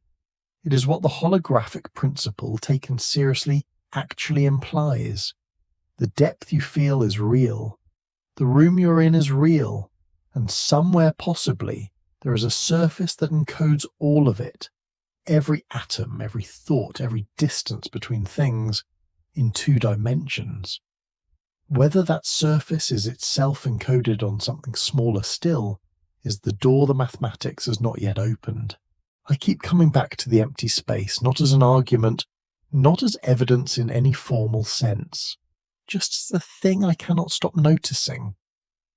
The atom is mostly empty, the solar system is mostly empty, the galaxy is mostly empty, and the universe, by volume, by the vast majority of its volume, is nothing, void. The matter clings to thin surfaces and threads and nodes, and everywhere else is absence. At every scale we can reach, this is what we find. Not uniformly distributed substance, not solid stuff all the way down. A little matter arranged in a pattern, surrounded by a great deal of nothing. That pattern keeps being the same pattern. I do not know what to do with that. I have spent a long time with this topic now, longer than most topics take, and I still do not know what to do with it. The pattern is real. It is measured. It appears in the dark matter simulations nobody designed it into. It appears in the cosmic web. It appears in the comparison between a neuron and a galaxy cluster. It appears at the Planck scale in the CDT simulations, where space-time itself seems to become fractal at the smallest distances physics can currently probe. Something keeps repeating this. Here is what it would mean if the fractal universe hypothesis is correct. Not the soft version, not the version where the universe is approximately fractal at intermediate scales, which is already confirmed, but the full version. The version where the pattern goes down without a floor and up without a ceiling. Where inside the proton there is a cosmos, and inside the particles of that cosmos there is another cosmos, and the universe we inhabit is one level of a structure that has been repeating itself in both directions for what? Forever. However long something that has no bottom and no top has been doing what it does. If that is true, then what we call reality is a local phenomenon. A particular floor of an infinite building. We live on this floor. We can see the floors immediately above us, other galaxies, the cosmic web, the superclusters, and we can infer a few floors above that. Below us we can see down to the quarks, the level at which our instruments currently lose resolution, and we can infer the Planck scale a few floors further down. And beyond both ends, more floors, indefinitely. What does it feel like to live in the middle of an infinite building? Probably exactly like this. Exactly like looking at a universe that seems to extend in all directions without a wall, with no obvious floor beneath your feet and no obvious ceiling above, structures visible in every direction out to the limit of what light can carry. We would not know we were in the middle. We would assume we were looking at everything. We have assumed that before, at smaller scales. We assumed the Earth was the center, then the Sun, then the galaxy, then the observable universe. Each assumption turned out to be a limitation of perspective rather than a property of reality. The pattern in that particular history, the repeated discovery that we are not where we thought we were in the structure of things, is itself something I find difficult to set aside when thinking about this. The thing that keeps pulling me back is not any single piece of evidence. It is the combination of them and the specific character of how they arrived. Nobody set out to find a fractal universe. Pietranero was analysing galaxy catalogues. The NFW profile emerged from dark matter simulations. The brain-universe comparison was a quantitative test of a visual impression. The CDT result, space-time becoming two-dimensional near the Planck scale, was a byproduct of studying quantum gravity, not a targeted search for fractals. The Hercules Corona Borealis Great Wall was found in gamma-ray burst data that was being analysed for different purposes. The pattern keeps showing up uninvited, in data sets that were not looking for it, in simulations that were not designed to produce it, in comparisons that were made almost reluctantly by researchers careful to qualify every step. When a pattern arrives uninvited, repeatedly, across unconnected data sets, through unconnected methods, you have two options. The first is coincidence. The universe happens to produce fractal-like structures at multiple scales for different local reasons, and the similarity between those structures is not meaningful beyond the similarity itself. Gravity produces filaments, biology produces filaments. The shapes look the same because filaments are what you get when diffuse material collapses along gradients, and that is all. The second option is that the similarity is structural, that the universe has one preferred organizing pattern, which it applies through whatever force is locally available, gravity at cosmic scales, electromagnetism at atomic scales, biochemistry at neural scales, and that this preference is a property of the universe at the level of its fundamental rules, rather than a consequence of individual physical mechanisms. I cannot prove the second option is correct. I am not sure it can be proven with current instruments, but I find the first option increasingly difficult to maintain as the pattern accumulates. The coincidence gets less comfortable with every new instance. At some point, the number of coincidences required to sustain the first option becomes its own kind of implausibility. And then there is the question I want to hold carefully, because it is easy to handle badly. If the pattern is structural, if the universe genuinely prefers this arrangement, applies it at every scale, has been applying it since before the structures we can observe were formed, then the question of why it prefers this is not a physics question. Physics can describe what the preference produces. It can identify the preference across scales. It cannot explain why the preference exists rather than some other preference, or no preference at all. That is the edge where physics stops and something else begins. I'm not going to name what that something else is. I do not think it needs a name to be regal. But the question what or who prefers this pattern is a genuine question, not a rhetorical one, not a question with an obvious answer that I am coyly refusing to state. A question that I sit with honestly, without knowing where it points. The universe did not have to be this way. It could have been random at every scale. It could have been structured at one scale and random at all others. It could have been self-similar across 2 scales and not 3, or 3 and not 7. The fact that the same pattern appears at the Planck scale and at the scale of the cosmic web and at the scale of the human cerebellum and possibly inside the atom and beyond the observable universe, that specificity is strange. Strange in the way that a very particular thing is strange. Not random strange, deliberate strange. I am not saying it was designed. I am saying it feels like it has a preference, and preferences, in my experience, tend to come from somewhere. Go back to that image, the atom, the solar system, the 2 diagrams that started this. A dense center, a much lighter body orbiting at a distance that makes the whole system mostly empty. The same proportion of nothing, different forces holding the relationship together. Gravity in one case, electromagnetism in the other, but the same structural arrangement, appearing at scales separated by roughly 20 orders of magnitude. That image still does the thing it did on the couch. It still pulls. After everything in the chapters between that moment and this one, the cosmic web, the NFW profile, CDT, Linda, Vasa and Folletti, the Hercules Corona Borealis Great Wall, the original image still carries the same quiet weight it carried at the beginning. Maybe more, because now there is context for the pull. Now there is a reason to take the sensation seriously rather than dismissing it as pattern-seeking, which is what the brain does. Which is what I used to tell myself when the thought arrived and I was not ready to follow it. The pattern is in the data. The data did not put it there. The universe did.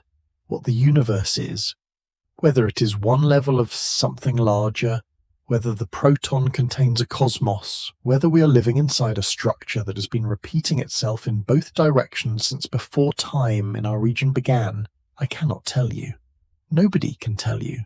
The instruments do not reach that far yet, and may never reach that far. But the pattern is real, and it keeps arriving, and that for now is enough to take seriously. There is no instrument that can look inside a proton and find a cosmos. Not now. Possibly not ever. The scales involved, the distance between what our best particle accelerators can resolve and the scale at which a proton would have to contain a structured universe, are so extreme that describing the gap requires mathematics rather than language. The Large Hadron Collider probes distances of roughly 10 to the negative 19 meters.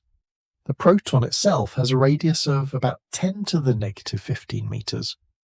A universe inside the proton, if it existed, would need to be organized at scales far below what any conceivable extension of current technology could reach. This is not a temporary limitation waiting for better engineering. It may be a permanent one. The energy required to probe smaller and smaller scales increases without bound, and there are physical reasons, thermodynamic, gravitational, quantum mechanical, to think that certain scales will remain unreachable regardless of how much energy you are willing to spend. The floor of the proton, if it has a floor, may be a floor we approach asymptotically and never touch. That is a strange position to be in. To have a question that is genuine, not philosophical, not metaphorical, but a real empirical question about the structure of the physical world, and to suspect that it may be permanently unanswerable. Not because the answer does not exist, because the answer exists somewhere we cannot go. I've been thinking about what that means for how to hold this topic. There is a version of it that treats the unanswerability as a failure. The theory cannot be tested, therefore it is not science, therefore it should not be taken seriously. That position has some logic to it. Science without testability has a tendency to drift toward whatever the person doing the theorizing finds appealing. And the fractal universe is the kind of idea that is easy to find appealing for the wrong reasons. But I do not think unanswerability and seriousness are the same thing. The question of whether the universe is finite or infinite is also, in practice, unanswerable. We can only ever observe the fraction of the universe that light has had time to reach, and what lies beyond that horizon is permanently inaccessible to observation. That does not make the question unserious. It makes it genuinely hard. There is a difference. The fractal universe in its full form lives at the edge of what is knowable, not outside it at the edge. The fractal structure we can observe is real and measured. The fractal structure in the dark matter simulations is real and measured. The dimensional reduction in CDT spacetime is real, within the assumptions of that framework. The question of whether the pattern continues beyond the observable range is the part that cannot currently be answered. Edges are not the same as walls. An edge is where the known stops. A wall is where knowledge stops permanently. We do not yet know if the edge of this question is also its wall. There is something quietly useful about a question that cannot be closed. Not comfortable, exactly, more like necessary. A question at the edge of knowability keeps the field honest. It keeps the people working on the adjacent questions of quantum gravity, cosmic structure, the interpretation of the holographic principle, from assuming that the framework they have is the framework that is complete. The fractal universe hypothesis, sitting at the edge and refusing to go away, is a persistent reminder that the pattern in the data has not been fully explained, that the nesting in the dark matter simulations was not designed, that the structural similarity between a neuron and a galaxy cluster was measured and not imagined. Something is there. What it is, at the scales we cannot reach, is the question that remains. This program exists because of the people who support it on Patreon. Every single member is the reason these videos get made. If this is something you want to keep going and want to help grow, the link is in the description. It means more than I know how to say briefly. The community that has gathered around this channel, the people who come back, who listen, who send thoughts and questions, and the occasional correction, is something I did not fully anticipate when this started. There is a specific kind of person who is drawn to physics at night, who finds something in the slow pace of it, the willingness to sit with a hard question without rushing toward a resolution. I think I know what draws them. It is the same thing that drew me to this particular topic. The universe is very large. The questions about it are very old. The answers are very few relative to the questions, and somehow that ratio, enormous question, small answer, vast unknown in between, is not discouraging. It is the opposite of discouraging. It is the reason to keep going. Put the question down now, not because it is finished, and it is not, but because there is a moment in any long thought where continuing past a certain point stops being thinking and starts being something else. Circling. The thought has been thought. What comes after that is rest. The atom is mostly empty. The solar system is mostly empty. The universe is mostly empty.